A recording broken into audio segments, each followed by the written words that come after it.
The grandfather forbade his grandson from marrying his black girlfriend. But everything changed when a fire broke out. The late afternoon sun cast golden rays through the tall windows of the Millbrook High School auditorium. The air was charged with anticipation and the smell of fresh paint. Ethan Moore, an 18-year-old with tousled brown hair and restless green eyes, sat in the third row, his hands nervously playing with the event program. The school's annual art exhibition was about to begin, and something inside him said that tonight would be different. The lights dimmed, and a reverent silence fell over the audience. The principal, Mrs. Thompson, a middle-aged woman with a warm smile, took the stage. "Welcome to our 25th annual art exhibition," she announced, her voice echoing through the auditorium. "This year, we are delighted to present exceptional work by our talented students. Please welcome our first artist of the evening, Kayla Johnson." Ethan's heart raced when he saw Kayla take the stage. She was a vision of grace and confidence, her dark skin glowing under the stage lights, her deep brown eyes sparkling with determination. Her curly hair was tied up in an elegant bun, adorned with small white flowers that contrasted beautifully with the dark tones of her skin. Kayla began to speak, her soft but firm voice filling the space. "My play is called Roots and Wings. It's an exploration of identity, heritage, and dreams." As she explained her work, a large canvas was revealed behind her. The painting was an explosion of vibrant colors and abstract shapes that somehow merged to create a powerful image. At the bottom of the canvas, earthy tones intertwined like roots, gradually transforming into lighter, ethereal tones at the top, where shapes resembling wings stretched skywards. Ethan was mesmerized. It wasn't just the beauty of the art that captivated him, but the passion and eloquence with which Kayla spoke. He felt an instant connection, as if her every word resonated with something deep inside him. When the presentation ended, the auditorium erupted in applause. Ethan found himself on his feet, applauding more enthusiastically than anyone else around him. His eyes didn't leave Kayla for a second as she thanked him and left the stage. The rest of the show passed like a blur for Ethan. He barely registered the other presentations, his mind continually returning to Kayla and her art. When the event finally ended, he found himself wandering through the lobby where the works were on display. He stopped in front of Kayla's painting, absorbing every detail. Up close, it was even more impressive. He could see the layers of paint, the careful brushstrokes, the way the colors blended and separated. "Do you like it?" a soft voice asked behind him. Ethan turned around, surprised to see Kayla standing there, a shy smile on her lips. It's amazing," he stammered, feeling his face heat up. "The way you've captured the tension between being rooted and wanting to fly, it's really powerful." Kayla's smile widened, her eyes shining with a mixture of pride and surprise. "Thank you. I didn't expect anyone to pick up on that so quickly." "I'm Ethan," he introduced himself, holding out his hand. "Kayla," she replied, shaking his hand. The touch was brief, but Ethan felt an electric current run through his body. They began to talk, the words flowing easily between them. Kayla talked about her passion for art, how she used colors and shapes to express emotions that were sometimes difficult to put into words. Ethan shared his love of literature, how he found whole worlds between the pages of books. Time seemed to stand still as they talked, the world around them disappearing. It was only when the janitor started to turn off the lights that they realized how much time had passed. "I think we'd better go," Kayla laughed, looking around the now empty lobby. Ethan nodded, reluctant to let this moment pass. "Yeah, I guess so." He hesitated for a moment before adding, I really enjoyed talking to you, Kayla." "Me too, Ethan," she replied, her smile soft and genuine. They exchanged phone numbers before parting, each promising to keep in touch. As Ethan walked home in the cool spring evening, his heart was light, his mind filled with vibrant colors and the sound of Kayla's laughter. However, as he got closer to home, a feeling of apprehension began to settle in his stomach. The porch light was on, and he could see the silhouette of his grandfather, Walter, through the living room curtain. Walter Moore was a man of strong opinions and deep-rooted traditions. Ethan knew that his grandfather wouldn't approve of his new friendship with Kayla. The mere thought of introducing Kayla to Walter made Ethan feel a knot in his stomach. Taking a deep breath, Ethan opened the front door. The familiar smell of a pipe and old books greeted him, along with his grandfather's deep voice. "Ethan, is that you, my boy?" "Yes, Grandpa," Ethan replied, stepping into the living room. Walter was sitting in his worn leather armchair, a book open on his lap. His blue eyes, still sharp despite his age, scrutinized Ethan over his reading glasses. "How was the art exhibition?" he asked, his tone neutral, but Ethan could sense the underlying disapproval. "It was interesting," Ethan replied cautiously, taking a seat on the sofa. "There were some really impressive works," Walter grumbled, closing his book. "I heard that Johnson girl was exhibiting, the mechanic's daughter." Ethan felt his heart race. "Yeah, Kayla. She had the starring role, actually. It was really incredible." "Amazing?" Walter snorted. "In my day, art was about beauty and tradition, not this modern garbage they call art nowadays." Ethan bit his lip, fighting the urge to defend Kayla. He knew it would only lead to an argument, and he wasn't in the mood for that tonight. "It's late," he said, getting up. "I think I'll go to bed." Walter nodded, his eyes still fixed on Ethan. "Good night, my boy. Remember, we have a name to uphold in this town. The Moores have always been respected here. Don't mix with, well, you know." Ethan felt a wave of anger and shame run through him, but he swallowed it down. "Good night, Grandpa," he said simply, climbing the stairs to his room. Once alone, Ethan threw himself on the bed, his mind a whirlwind of conflicting emotions. On the one hand, the excitement and joy of having met Kayla, of having felt such a strong and immediate connection with someone. On the other, the weight of his grandfather's expectations, the old-fashioned traditions that seemed to suffocate him. He picked up his phone, looking at the new contact he had added, Kayla Johnson. His finger hovered over the name for a moment before he put the phone away. Lying in the darkness, Ethan knew he was on the verge of something important, something that could change his life forever. The question was, would he have the courage to take that step? With these thoughts swirling in his mind, Ethan finally fell asleep, dreaming of vibrant colors, spreading wings, and a pair of deep brown eyes that seemed to see straight through to his soul. The days following the art exhibition were like a dream for Ethan. Every free moment he had was filled with text messages and calls to Kayla. They discovered that they had a lot in common. A love of art in all its forms, a passion for social justice, and a burning desire to see beyond the boundaries of Millbrook. One sunny Saturday afternoon, Ethan finally mustered up the courage to invite Kayla for a walk. His heart was pounding as he waited in the town square, wondering if she would actually show up. But there she was, walking towards him with a radiant smile. Kayla wore a yellow dress that seemed to capture the very essence of the sun, her hair loose in lush curls that danced in the gentle breeze. "Hi, Ethan," she said, her melodious voice making his heart leap. "Hi, Kayla," he replied, struggling to keep his composure. "You look amazing." Her smile widened, a slight blush tinging her cheeks. "Thank you. So where are we going?" Ethan smiled, holding out his hand. "I know a place. Trust me." Kayla looked at the outstretched hand for a moment before entwining her fingers in his. "I do."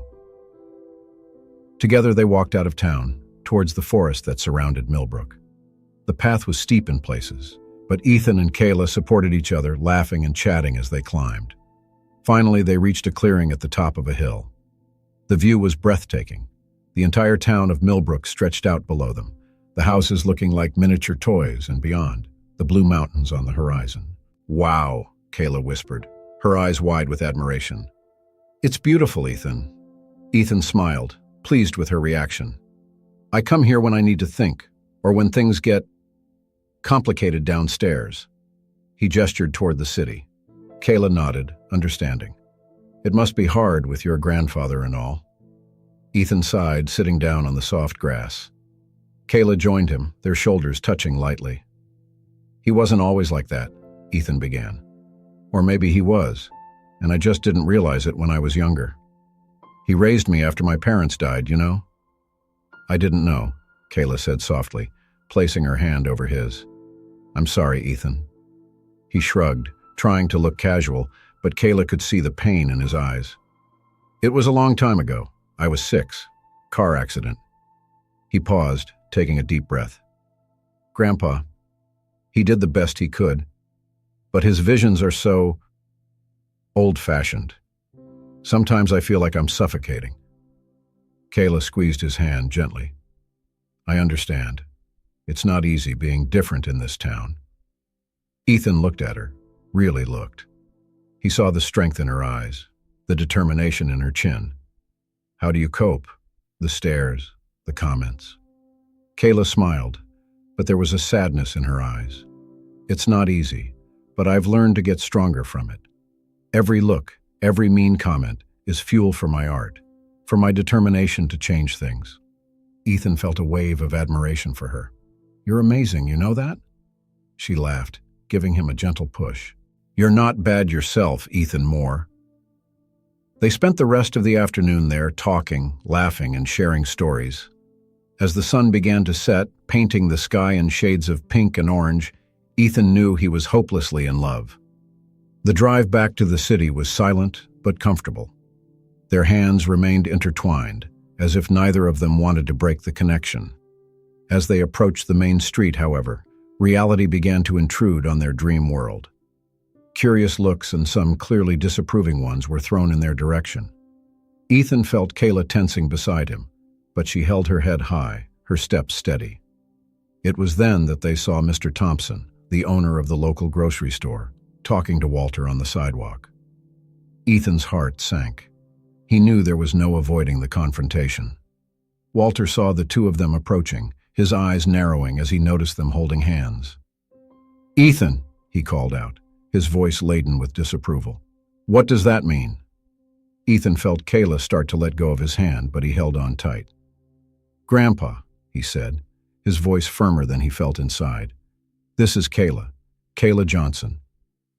Walter looked from Ethan to Kayla, his face a mask of barely disguised disapproval. "Miss Johnson," he said coldly, "I think you'd better go home now. It's getting late." Kayla looked at Ethan, a silent question in her eyes. He nodded slightly, releasing her hand. "I'll call you later," he murmured. With one last look at Ethan, Kayla turned and walked quickly down the street, her head still held high, but her shoulders visibly tense. Walter turned to Ethan, his expression hard. "We're going home. Now." The walk home was tense and silent. Ethan could feel the anger radiating off his grandfather in waves.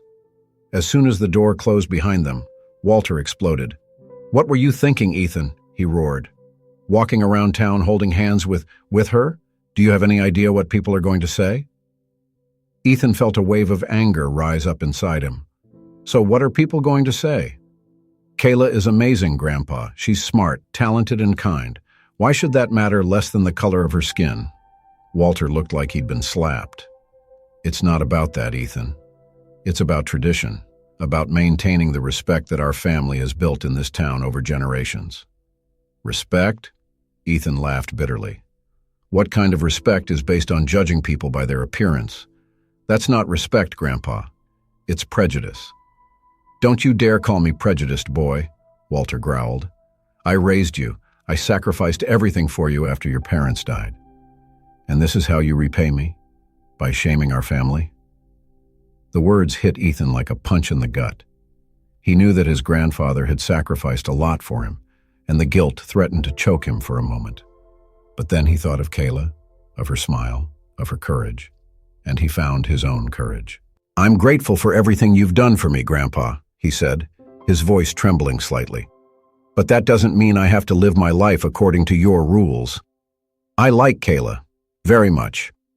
And I'm not going to stop seeing her just because you or anyone else in this town doesn't approve." Walter was silent for a long moment, his eyes fixed on Ethan. Finally, he spoke, his voice low and dangerous. "As long as you live under my roof, you will live by my rules. I forbid you to see that girl again." Ethan felt as if the ground had disappeared beneath his feet. He knew this moment would come, but still the reality was overwhelming. "Grandpa, please." "Enough," Walter shouted. This discussion is over. Go to your room." With a heavy heart, Ethan climbed the stairs. He could hear his grandfather moving around in the living room below, probably pouring himself a stiff drink. In his room, Ethan threw himself on the bed, the tears he had been holding back finally falling. He picked up his phone, his fingers hovering over Kayla's name. He wanted to call her, to hear her voice, to apologize for his grandfather's behavior. But he knew that would only make things more difficult.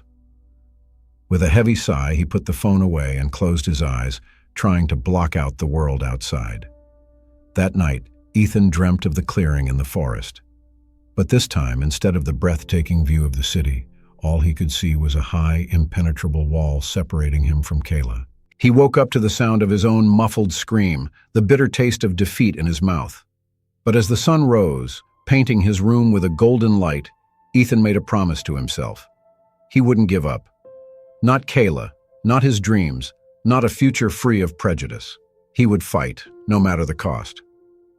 With this resolution in mind, Ethan got up, ready to face a new day and the challenges it would bring. The morning sun had barely risen when Ethan sneaked out of the house. The cool, early morning air enveloped him as he walked through the still, quiet streets of Millbrook. His destination, the small coffee shop on the corner of Main Street, where he knew Kayla worked on weekends.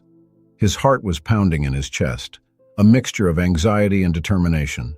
He needed to see Kayla, explain what had happened, make her understand that he didn't share her grandfather's old-fashioned views.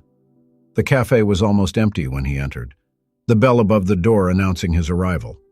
Kayla was behind the counter, her hair in a messy bun, wearing the store's green apron. Her eyes widened in surprise at the sight of him. "Ethan," she said, her voice a mixture of joy and concern. "What are you doing here so early?" He approached the counter, his eyes never leaving hers. "I needed to see you, Kayla. I needed to explain about yesterday." She looked around nervously, aware of the few customers who were starting to come in. "My break is in 15 minutes. Can we talk outside?" Ethan nodded, relieved. He sat at a table by the window, watching Kayla work while he waited. She moved with grace and efficiency, her gentle smile never faltering, even when a particularly demanding customer complained about the temperature of their coffee. Finally, she emerged from the counter, taking off her apron. "Come on," she said, leading him out. They walked in silence to a small park nearby, sitting down on a bench under an ancient oak tree. For a moment, neither of them spoke, the air between them heavy with unspoken words. "Kayla, Ethan began, his voice shaky. "I'm sorry for what happened yesterday. My grandfather, he doesn't understand. But I want you to know that I don't think like him. Not at all." Kayla looked at him, her eyes soft but sad. "I know, Ethan. It's not your fault. But it doesn't make things any easier, you know?" Ethan felt his heart squeeze. "I know. But I'm not going to give up, Kayla. Not from you. Not from what we have." She smiled sadly. "It's sweet that you feel that way, Ethan. But do you have any idea what you're up against? It's not just your grandfather. It's this whole town. People like us. Together. That's not something Millbrook is ready to accept." "Then we make them accept it," Ethan said fervently. "Together. We can change things, Kayla. I know we can." Kayla looked at him for a long moment, as if she saw something in him that she hadn't noticed before. "You really believe that, don't you?" "With all my heart," he replied without hesitation. She smiled then, a real smile that lit up her face. "Okay," she said softly. "Let's give it a try." They spent the rest of Kayla's break planning. They decided that they wouldn't hide anymore. They would go to public places together, holding hands, showing everyone that their love was real, and that they weren't ashamed of it. When Kayla returned to work, Ethan felt lighter than he had in days. He had a purpose now, a mission. He was going to change Millbrook, if only one person at a time.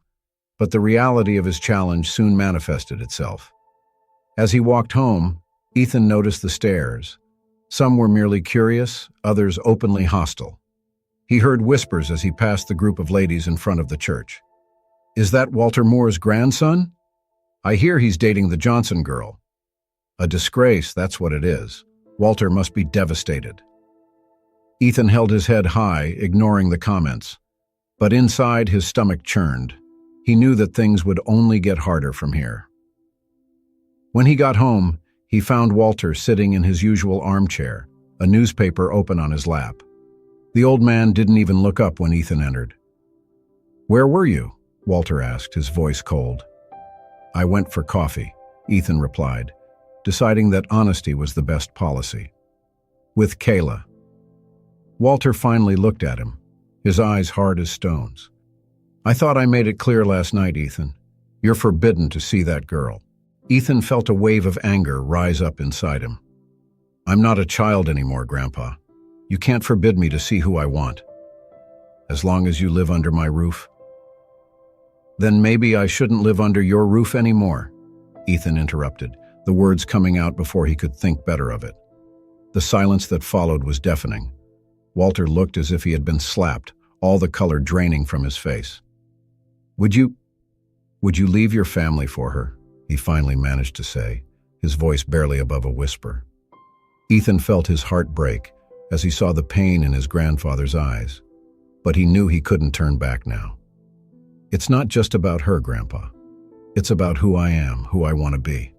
I can't live my life based on prejudice and fear." Walter stood up slowly, looking suddenly very old and tired. "You're young, Ethan. You don't understand how the world works." "Maybe I understand it better than you think," Ethan replied softly. "The world is changing, Grandpa, and Millbrook needs to change with it." Walter shook his head sadly. "You're going to get hurt, my boy, and when you do, don't say I didn't warn you." With that, he left the room, leaving Ethan alone with his thoughts. The next few days were a whirlwind. Ethan and Kayla kept their promise, appearing together in public, defying the stares and whispers. They went to the movies, had dinner at the little Italian restaurant, even held hands during the Sunday church service. Every public appearance was a battle. Ethan could feel the weight of the stares, the venom in the whispers, but seeing Kayla's smile, feeling the strength of her hand in his, made it all worthwhile. However, it wasn't all ugly looks and mean comments. Slowly, almost imperceptibly at first, some people began to change. Mrs. Johnson, the librarian, always had a kind smile for them. The young couple who had just moved to town greeted them warmly in the street. And, to Ethan's surprise, some of his schoolmates began to approach them, curious and, in some cases, even supportive. But for every small victory, there was a new challenge. Kayla's father, a quiet, hard-working man, began to receive fewer customers at his mechanic's shop. Some of Walter's older customers at the hardware store started shopping in the neighboring town. The tension reached its peak on a sunny Saturday afternoon. Ethan and Kayla were in the park, sharing an ice cream and laughing at some silly joke, when a group of boys approached. Ethan recognized some of them from school. Others were older, probably working in the factories on the outskirts of town. "Hey, Moore!" one of them called out, his voice laced with disdain. "I didn't know you liked chocolate." Ethan felt Kayla tensing beside him. He stood up slowly, putting himself between Kayla and the boys. "I suggest you go your separate ways," he said, his voice firm despite the fear he felt. "Or what?" another boy sneered. "Are you going to call your grandfather to scold us?" "No," Ethan replied. "But I'll remind you that we're in a public place, and there are people around who won't tolerate this kind of behavior." As if to prove his point, he noticed that some people in the park had stopped what they were doing, watching the scene with interest. Among them, Ethan saw Mr. Thompson, the grocery store owner, approaching with a worried expression. "Is everything all right here, boys?" Mr. Thompson asked, his voice calm but firm. The young men exchanged nervous glances, clearly not expecting intervention. After a tense moment, they stepped back. "All right," the leader muttered. "We were just leaving." When they had gone, Ethan turned to Kayla, who was pale but composed. "Are you all right?" he asked softly. She nodded, a small smile forming on her lips. "I am. Thanks to you." Ethan shook his head. "It wasn't just me. Look around." Kayla looked and saw what Ethan had noticed. Several people in the park were watching them with expressions of sympathy and concern. Mr. Thompson even approached to check that they were all right. "See," Ethan said softly. "Things are changing, slowly, but they are." Kayla squeezed his hand, her eyes shining with a mixture of gratitude and renewed determination. "Yes," she agreed, "they really are." As they walked home that afternoon, hand in hand and heads held high, Ethan felt a spark of hope ignite in his chest. The road ahead would still be difficult, he knew, but for the first time he really believed that they could make a difference, that they could change Millbrook, one person at a time, one day at a time. And with Kayla by his side, he was ready to face any challenge that came his way. The weeks passed and summer arrived in Millbrook in full force. The intense heat seemed to amplify the tensions that had been building up in the small town. For Ethan and Kayla, every day was a mixture of small victories and new challenges. It was a particularly sultry afternoon when Ethan decided to pay Kayla a surprise visit at her work. He walked into the cafeteria, the air conditioning offering welcome relief from the heat outside. His eyes immediately searched for Kayla, but she was nowhere in sight. "She's on break," a familiar voice said. Ethan turned to see Sarah, one of Kayla's co-workers, smiling at him. "She's probably out in the alley." Ethan thanked her and headed for the back exit. As he opened the door, he heard altered voices. His heart froze when he recognized Kayla's voice, tense and frightened. "Please leave me alone. I don't want any trouble." "Trouble?" "Honey, you're the problem," a male voice replied, loaded with malice. Ethan turned the corner and saw Kayla cornered against the wall by two men he vaguely recognized. They were the same ones who had caused trouble in the park weeks ago. Without a second thought, Ethan advanced. "Hey!" he shouted. "Get away from her!" The men turned around, surprised. Kayla took advantage of the distraction to dodge, running to Ethan's side. "Look, the knight in shining armor has arrived," one of the men sneered. "Come to rescue your little princess?" Ethan could feel Kayla trembling beside him, but her voice was firm when she spoke. "Let's go, Ethan. They're not worth it." "Yeah, run," the other man teased. "Run like the coward you are, Moore, just like your grandfather." That hit Ethan like a punch in the gut. "What did you say about my grandfather?" The man smiled a cruel, satisfied smile. "Oh, you didn't know? Old Walter has been avoiding leaving the house. Too ashamed of his degenerate grandson, I imagine." Ethan felt a wave of guilt and anger wash over him. He took a step forward, his fists clenched. "Ethan, no!" Kayla shouted, grabbing his arm. Just then, the cafeteria door opened with a bang. Sarah stepped out, followed by two burly men, regular customers Ethan recognized. "Is everything all right in here?" one of the men asked, his voice deep and menacing. The attackers backed away, realizing they were outnumbered. "We were just talking," one of them muttered. "Well, talk somewhere else," Sarah said firmly, "or I'll call the police." With one last hateful look at Ethan and Kayla, the two men walked away, disappearing into the main street. "Are you guys okay?" Sarah asked, approaching the couple. Kayla nodded, still trembling. "We are. Thanks, Sarah." Ethan barely heard the conversation that followed. His mind was focused on the attacker's words about his grandfather. Was it true? Was Walter really isolating himself because of him? "Ethan?" Kayla's voice brought him back to reality. "Are you all right?" He forced a smile. "I'm fine. I just need to check something. Are you going to be okay here?" Kayla frowned, worried, but nodded. "I will. Sarah and the boys will keep an eye out. But, Ethan, I'll call you later," he promised, giving her a quick kiss before hurrying off. The drive home never seemed so long. When Ethan finally arrived, he hesitated at the front door, his heart pounding. Taking a deep breath, he went inside. The house was silent and dark, the curtains closed against the afternoon sun. "Grandpa?" Ethan called out, his voice echoing in the silence. A movement in the living room caught his eye. Walter was sitting in his armchair, a glass of whiskey in his hand. He looked older and more tired than Ethan remembered. "So you decided to show up," Walter said, his voice hoarse. Ethan approached cautiously. "Grandpa, I hear you haven't been out much." Walter laughed bitterly. "And why would I go out? To hear the whispers? To see the looks of pity?" Guilt hit Ethan like a wave. "I'm sorry," he said softly. "I never meant to cause trouble for you." "Trouble?" Walter repeated, his voice rising. "Do you think it's just trouble, Ethan? You're destroying everything our family has built in this town." Ethan felt a spark of anger ignite inside him. "Built on what, Grandpa? Prejudice? Intolerance?" Walter stood up abruptly, staggering a little. "You don't understand anything, kid. You think you can change the world with your young, idealistic love, but that's not how the world works." "Maybe not," Ethan replied, keeping his voice calm. "But that doesn't mean we shouldn't try to change it."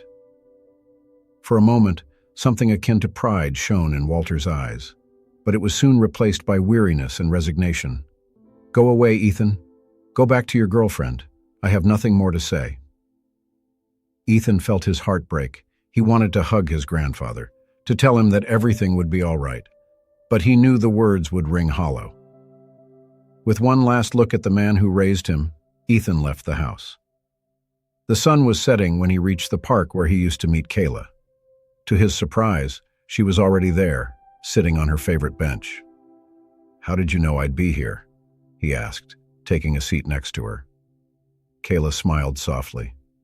"I know you, Ethan Moore. When you're upset, you always come here." Ethan felt a wave of gratitude for her. Without saying a word, he pulled her into a tight hug, burying his face in her neck. "Do you want to tell me what happened?" she asked gently when they finally broke apart. Ethan sighed, running a hand through his hair. "My grandfather. He's suffering, Kayla. Because of me. And I don't know what to do." Kayla was silent for a moment, thoughtful.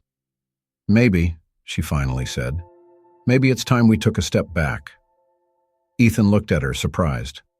"What do you mean?" "I love you, Ethan," she said, her voice firm. "But I don't want to be the reason you lose your family. Maybe we should step away for a while, give things a chance to settle down." Ethan felt as if the ground had disappeared beneath his feet. "No," he said, taking her hands. "No, Kayla, I'm not going to give up on us. Not now." "I'm not talking about giving up," she explained softly. "Just about taking a break. Let things cool down a bit."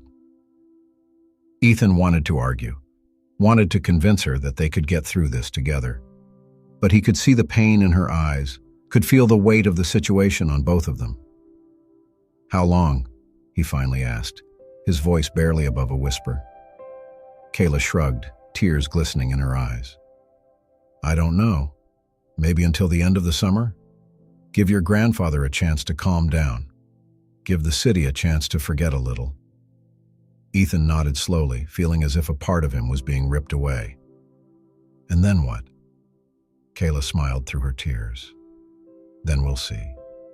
If what we have is real, and I believe it is, then we'll survive it." They sat there holding hands while the sun went down completely. The first stars were beginning to appear in the sky when Ethan finally spoke again. "I love you, Kayla Johnson. No matter what happens, don't forget it." She leaned in, kissing him softly. "I love you too, Ethan Moore. Always." As they walked back to the city, separating in different directions for the first time in weeks, Ethan felt as if he was leaving a part of himself behind. But in his heart, a small flame of hope still burned. They would get through this. They had to. Their love was too strong to be defeated so easily. But as Ethan walked alone through the dark streets of Millbrook, he couldn't help feeling that a storm was brewing on the horizon. A storm that would test not only his love for Kayla, but everything he believed in. And he knew he would need all his strength to face what was coming. The summer in Millbrook dragged on like a wounded creature, slow and painful. For Ethan, the days merged into a gray monotony, each one indistinguishable from the last. Kayla's absence was a constant ache, a void that nothing seemed to fill. At home, the silence between Ethan and Walter was deafening. They coexisted like ghosts, moving around the house without actually seeing each other. Meals were tense moments, filled only by the clink of cutlery and the occasional request to pass the salt. It was during one of these silent dinners that Walter finally broke the ice. Have you "Have you been talking to her?" he asked, his voice hoarse from disuse. Ethan looked up from his plate, surprised. "No," he replied softly. We decided to take a break. For things to settle down." Walter nodded slowly, an indecipherable expression on his face. "That was wise of you." Ethan felt a pang of anger. "It wasn't an easy decision, Grandpa. We love each other." Walter sighed, looking suddenly very old and tired. "Love isn't always enough, Ethan. Sometimes the world just isn't ready." "Then we make it ready," Ethan retorted, his voice firm. "We change the world." For a moment, something akin to pride shone in Walter's eyes, but it soon disappeared, replaced by the familiar expression of resignation. "You still have a lot to learn, my boy." Silence fell over them again, heavy as a blanket. The days passed, and Ethan found himself wandering the city like a lost soul. Every corner, every street had a memory of Kayla. The park where they used to meet seemed especially lonely without her. It was during one of these lonely walks that Ethan found himself in front of his grandfather's hardware store. He hesitated for a moment before entering. The bell above the door announced his arrival, and he saw Mr. Thompson, the manager, raise his eyes in surprise. "Ethan?" the older man said, a hesitant smile on his face. "Good to see you, lad. Your grandfather's in the back if you want to talk to him." Ethan shook his head. "Actually, Mr. Thompson, I was wondering, do you guys need any extra help?" Mr. Thompson looked surprised, but then his face lit up. "Well, now that you mention it, we could use an extra hand organizing the stock." "Are you sure you want to do that?" Ethan nodded. "I need to keep busy," he said simply. And so Ethan set to work in the store. At first, Walter seemed uncomfortable with his grandson's presence, but gradually, a routine began to establish itself. They didn't talk much, but the silence between them began to become less tense, more comfortable. One afternoon, while Ethan was organizing a shelf of tools, he heard altered voices coming from the counter. Curious, he quietly approached. "I can't believe you still employ that boy," a male voice said, laden with disdain. "After all the shame he's brought on your family." Ethan felt his heart squeeze, expecting to hear his grandfather agree. But to his surprise, Walter's voice sounded firm and angry. "That boy is my grandson, Mr. Hawkins, and I would be grateful if you would keep your opinions to yourself." "But Walter, you can't deny that." "What I can't deny," Walter interrupted, "is that Ethan is a hard-working and honest boy, and if you have a problem with him working here, maybe you should do your shopping elsewhere." There was a moment of tense silence before Ethan heard angry footsteps in the doorbell. He came out of his hiding place looking at his grandfather with a mixture of surprise and gratitude. Walter met his gaze, a slight blush on his cheeks. "You heard that, didn't you?" Ethan nodded, not knowing what to say. Walter sighed, running a hand through his gray hair. "Look, Ethan, I still don't fully understand your choices, but you're my grandson, and I'm trying." Ethan felt tears forming in his eyes. Without thinking, he crossed the distance between them and hugged his grandfather. For a moment, Walter tensed, but soon relaxed, returning the embrace. "Thanks, Grandpa," Ethan murmured. When they separated, they both cleared their throats, a little embarrassed by the display of emotion. "Well," Walter said, his voice hoarse, "I guess we have work to do." The following weeks brought a subtle but noticeable change in the dynamic between Ethan and Walter. They still didn't talk much, but there was a new understanding between them, a mutual respect that hadn't existed before. However, even with this improvement at home, Ethan still felt the weight of Kayla's absence. He saw her occasionally around town, always from a distance. Their gazes would cross, and for a moment, it was as if the world stood still. But then someone would pass between them, breaking the spell, and they would go their separate ways. It was during one of these fleeting visions of Kayla that Ethan made a decision. He couldn't go on like this, living by halves. He needed to talk to her. He needed to know if there was still hope for them. Determined, he made his way to the coffee shop where Kayla worked. His heart was pounding as he opened the door, the familiar bell announcing his arrival. But Kayla wasn't there. "She resigned a few weeks ago," Sarah, Kayla's colleague, informed him when Ethan asked. She said she needed a change. Ethan felt as if the ground had disappeared from under his feet. Do you know where she went? Sarah shook her head, a pitying expression on her face. I'm sorry, Ethan, she didn't say. Stunned, Ethan left the cafe. He wandered aimlessly through the streets of Millbrook, his mind a whirlwind of emotions. Kayla was gone, without a word, without a goodbye. When he finally got home, it was late at night. Walter was sitting in his armchair reading the newspaper. He looked up when Ethan entered, immediately realizing that something was wrong. Ethan, what happened? Ethan collapsed on the sofa, feeling completely defeated. She's gone, Grandpa. Kayla, she left town. Walter was silent for a moment, watching his grandson. Then, to Ethan's surprise, he got up and sat down next to him on the sofa. I'm sorry, son, he said softly, placing a hesitant hand on Ethan's shoulder. Ethan looked at his grandfather, seeing not judgment or satisfaction in his eyes, but genuine concern. And at that moment, something inside him broke.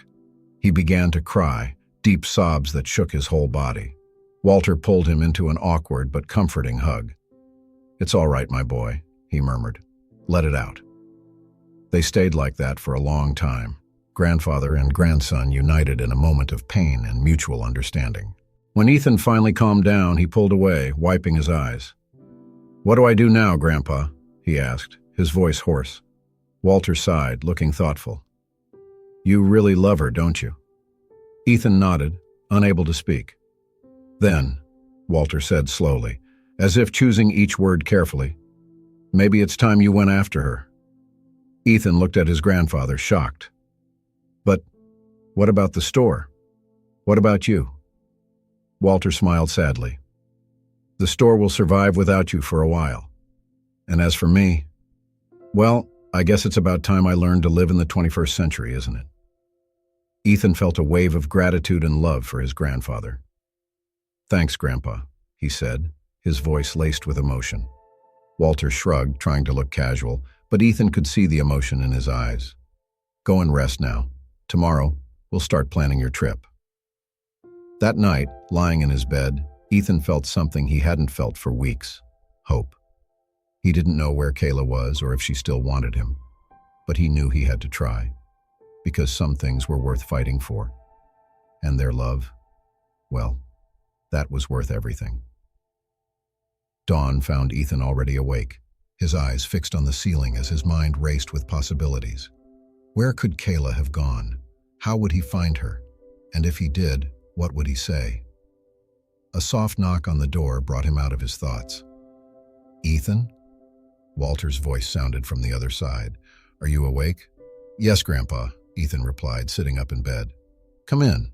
Walter entered, carrying a steaming cup of coffee, which he offered to Ethan. I thought you might need this. We've got a long day ahead of us.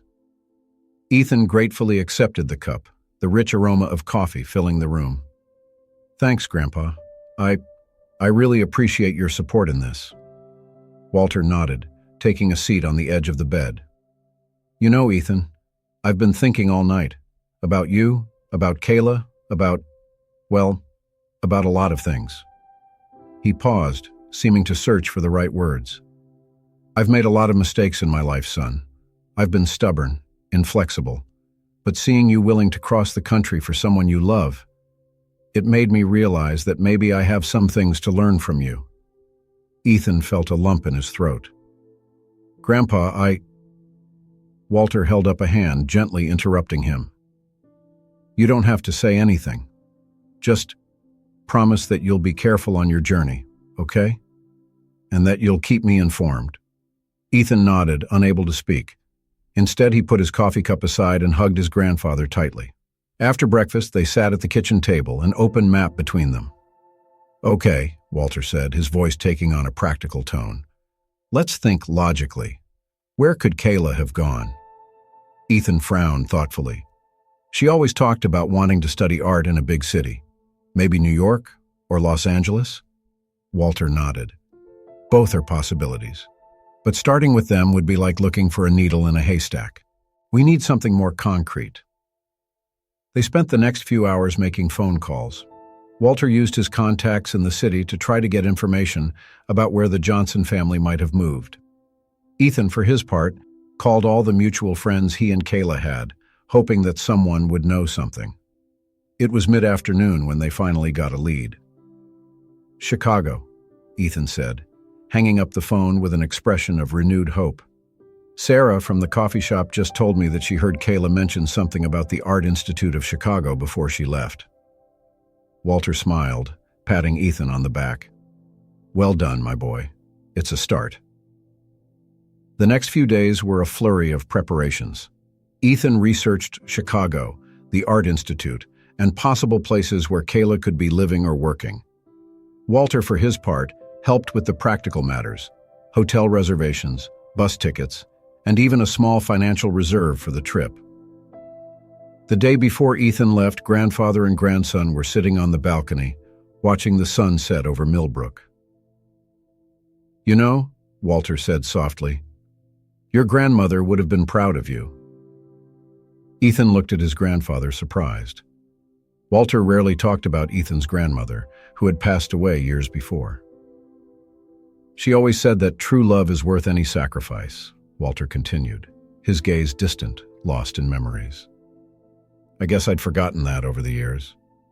Ethan felt tears forming in his eyes. "Thanks for telling me that, Grandpa." Walter sniffled, clearly moved. "Well, you'd better get some sleep. You've got a long trip ahead of you tomorrow." The next morning, Ethan was at the bus station, a backpack on his back and his heart full of hope and apprehension. Walter stood next to him, looking a little lost without his usual stern posture. "Remember," Walter said as the bus approached, "if you need anything at all, just call." Ethan nodded, hugging his grandfather one last time before boarding. The journey to Chicago was long and tiring. Ethan spent most of the time looking out of the window, watching the landscape change from small towns to vast fields, and finally to the impressive Chicago skyline. When he finally reached the city, it was already night. The bright lights and constant hustle and bustle were a stark contrast to the tranquility of Millbrook. For a moment, Ethan felt completely lost.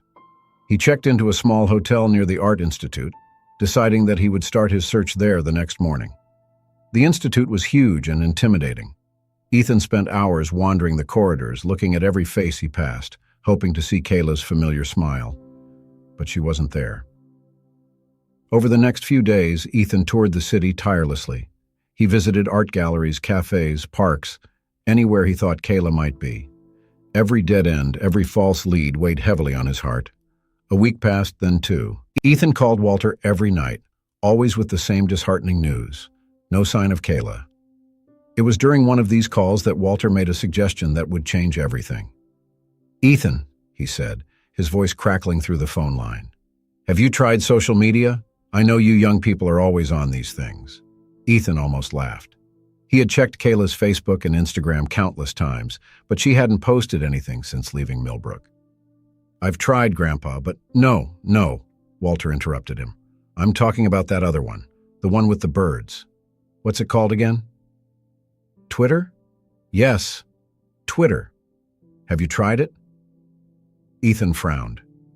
Kayla had never been very active on Twitter, but... "Grandpa, you're a genius," Ethan exclaimed, already opening the app on his phone. And there it was, an account that Ethan didn't recognize, but with a username that could only be Kayla's, A.K. Johnson Art. The account had been created recently and had only one tweet: "New beginning, new horizons, art exhibition at Lakeside Gallery, Friday at 7 p.m. Art Chicago Art." Ethan's heart raced. Today was Friday. "Grandpa, I have to go," he said hurriedly. "I think I found it." Walter laughed on the other end of the line. "Go on, my boy, and good luck." Ethan ran through the streets of Chicago as if his life depended on it. He arrived at the Lakeside Gallery panting, his heart beating so hard he could hear it in his ears. The gallery was packed, the walls covered in vibrant paintings that Ethan immediately recognized as Kayla's. He moved through the crowd, his heart pounding. He moved through the crowd, his eyes scanning each face. And then, there she was. Kayla was standing near one of his paintings, chatting animatedly with a small group of people. She seemed different, more confident, more radiant. Chicago had clearly been good to her. For a moment, Ethan hesitated. What if she didn't want to see him? What if he was making a mistake? But then Kayla turned and their eyes met. The world seemed to stop. The crowd, the noise, everything disappeared. They were just Ethan and Kayla, separated by months of silence and kilometers of distance, but still inexplicably connected. Kayla muttered something to the group she was talking to and walked towards Ethan, her eyes never leaving his. "Ethan," she said when she was finally in front of him, her voice a mixture of surprise and something he couldn't identify. Hope, perhaps? "Hi, Kayla," Ethan replied, his own voice shaking slightly.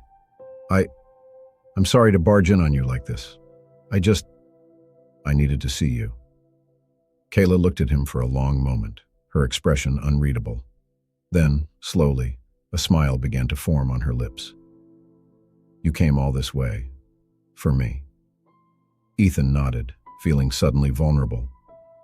"I realize that I can't live without you, Kayla. These months without you have been the worst of my life." Tears began to form in Kayla's eyes. "Oh, Ethan," she whispered, taking a step towards him. "I've missed you so much." And then, as if moved by a force greater than themselves, they embraced. Ethan felt like he was finally home after a long and exhausting journey. When they finally separated, both laughing and crying at the same time, Ethan realized that they had attracted some curious looks.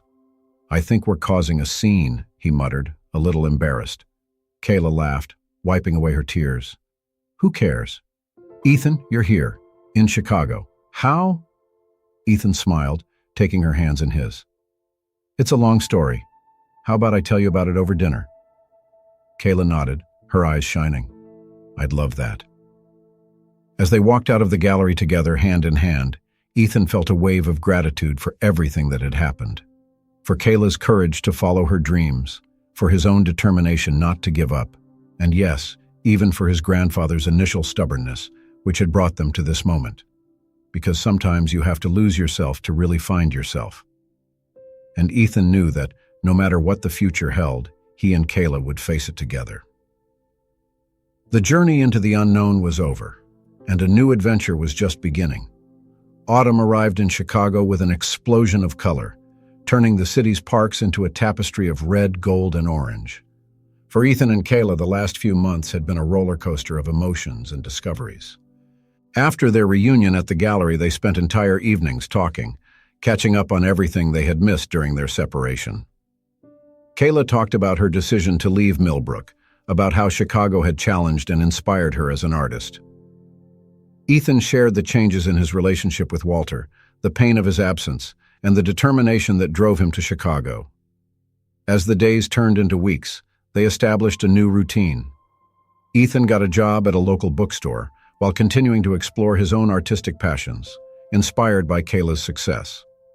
On their nights off, they explored the city together, discovering new nooks and crannies, creating memories that seemed even more precious after the time they spent apart.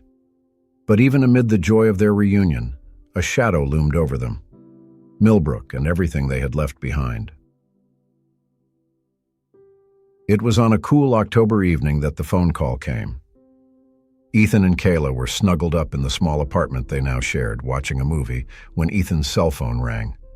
Walter's name flashed on the screen. "Grandpa?" Ethan answered, sitting up straight. "Is everything all right?" Walter's voice sounded tense on the other end of the line. "Ethan, my boy. There's been a fire." Ethan's heart froze. "What? Where? Are you all right?" "I'm fine, son. But the store's gone." Ethan felt as if the air had been knocked out of his lungs. The hardware store was more than just a business. It was his family's legacy, the heart of his childhood memories. "How?" he managed to ask. Walter sighed heavily. "It looks like it was a short circuit. It started in the warehouse and spread quickly. By the time the fire department arrived, it was too late." Ethan closed his eyes, feeling the weight of the loss. Beside him, Kayla held his hand, offering silent support. "Grandpa, I'm so sorry," Ethan said, his voice breaking. Do you have a place to stay? Do you need anything? I'm at the Thompsons for now, Walter replied. But Ethan, I think I need you here. No more words were needed. Ethan knew what he needed to do. In the hours that followed, Ethan and Kayla made hasty plans. Tickets were bought, suitcases were packed. When the sun rose the next morning, they were on their way to Millbrook. The journey back was tense and silent. Ethan alternated between worry about his grandfather and anxiety about returning to the town they had left behind. Kayla, for her part, struggled with her own demons, uncertain of how she would be received. When they finally arrived in Millbrook, the sight left them breathless. In the heart of Main Street, where Moore's imposing hardware store once stood, there was now just a blackened, smoking shell. Walter was standing on the opposite sidewalk, looking smaller and more frail than Ethan remembered. When he saw his grandson, his eyes lit up. "Ethan," he said, his voice trembling. "You came?" Ethan hugged his grandfather tightly. "Of course I came, Grandpa. We're in this together." Walter pulled away slightly, noticing Kayla for the first time. For a moment, a shadow of his former disapproval passed across his face. But then, to everyone's surprise, he held out his hand to her. "Miss Johnson," he said formally, "it's good to see you." Kayla accepted the outstretched hand, a small smile on her lips. "It's good to be back, Mr. Moore." The next few days were a whirlwind of activity. Ethan plunged headlong into the practical details, dealing with the insurance, coordinating the cleaning up of the rubble, discussing reconstruction options. Kayla, meanwhile, became a constant and reassuring presence, offering support not only to Ethan, but also to Walter. It was during one of these long nights of planning that Walter surprised everyone. "I've been thinking," he said, putting his coffee cup on the table. Maybe it's time for something new." Ethan and Kayla exchanged confused glances. "What do you mean, Grandpa?" Walter took a deep breath. "The hardware store was my father's dream, and I kept it alive for him. But now, maybe it's time to create something that represents the future, not just the past." He turned to Kayla. "You have talent, young lady, and Ethan has always had an eye for art, even if he didn't realize it. What do you think about us turning the space into an art gallery?" The silence that followed was deafening. Ethan looked at his grandfather, dumbfounded. "Grandpa, are you sure?" Walter nodded slowly. "Millbrook is changing, whether we like it or not. Maybe it's time we embrace that change, instead of resisting it." Kayla, who had remained silent, finally spoke. "Mr. Moore, Walter, that's incredible. But are you sure you want to include me in this?" Walter turned to her, a soft smile on his lips. "My dear, I've made a lot of mistakes in my life. I've judged people without really knowing them. But seeing the love you and Ethan share, the way you've supported him through it all, well, let's just say an old man can learn new tricks." The weeks that followed were a whirlwind of activity. The Millbrook community, initially shocked at the idea of an art gallery replacing the iconic hardware store, slowly began to warm to the idea. Many saw it as a symbol of renewal, a chance for Millbrook to enter a new era. Ethan and Kayla worked tirelessly, turning the plans into reality. Walter, for his part, surprised everyone with his enthusiasm and innovative ideas. He may not have understood much about modern art, but he certainly knew how to run a business. Finally, after months of hard work, the big day arrived. The Moore Johnson Gallery opened its doors with an inaugural exhibition celebrating both local artists and emerging talents from all over the country. Main Street was packed, with people from Millbrook and neighboring towns eager to see the new attraction. When the doors opened, there was a collective moment of awe. The space was a perfect blend of old and new. The original wooden beams from the hardware store had been preserved, creating a charming contrast with the white walls and modern lighting. In the center of the gallery, an imposing sculpture stood, a phoenix rising from the ashes, created by Kayla as a tribute to the transformation of the space. Ethan, Kayla, and Walter stood side by side, watching the visitors explore the gallery with enthusiasm. "You know," Walter said softly, "your grandmother always said that sometimes you need something to burn so that something new and beautiful can be born from the ashes." Ethan felt tears forming in his eyes. She would have loved that, Grandpa. Yes, Walter agreed, his voice laced with emotion. Yes, she would have. That evening, long after the last visitor had left, Ethan and Kayla were alone in the gallery. They walked hand in hand, admiring the works of art and reminiscing about the journey that had brought them there. "Did you ever imagine we'd be here?" Kayla asked softly. "Back in Millbrook, but different?" Ethan smiled, pulling her close. "Honestly, no, but I'm glad we are." He looked around the gallery at the walls that now told new stories, at the spaces that awaited new creations. "You know, for a long time I thought I needed to escape Millbrook to find my place in the world. But now I realize that sometimes you find your place right where you started." Kayla smiled, resting her head on his shoulder. "And sometimes you have to leave before you can really come home." They stood there in silence, absorbing the moment. The past, with all its pain and challenges, had brought them to this point, and the future, with all its possibilities, stretched out before them like a blank canvas, waiting to be filled in. Outside, the lights of Millbrook shone against the night sky. The small town that had once seemed so limiting now seemed full of potential, and in her heart, a new light shone, a beacon of change, of acceptance, of love. The fire that almost destroyed everything ended up uniting them in ways they never imagined possible. And from the ashes of the past, a bright future had been born. Ethan kissed Kayla softly, feeling truly at home for the first time in a long time. "I can't wait to see what we create together," he whispered. Kayla smiled, her eyes shining with love and promise. "Me too, Ethan, me too."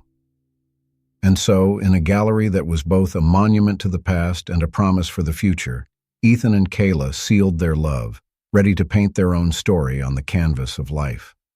The fire that once threatened to separate them had become the flame that united them forever. Did this narrative stir your emotions? Don't forget to express your approval with a like. Take advantage of the Super Thanks feature available just below the video to offer direct support to the channel and contribute to the production of more fascinating content. Subscribe and remember to activate the bell to stay up to date with all the latest updates.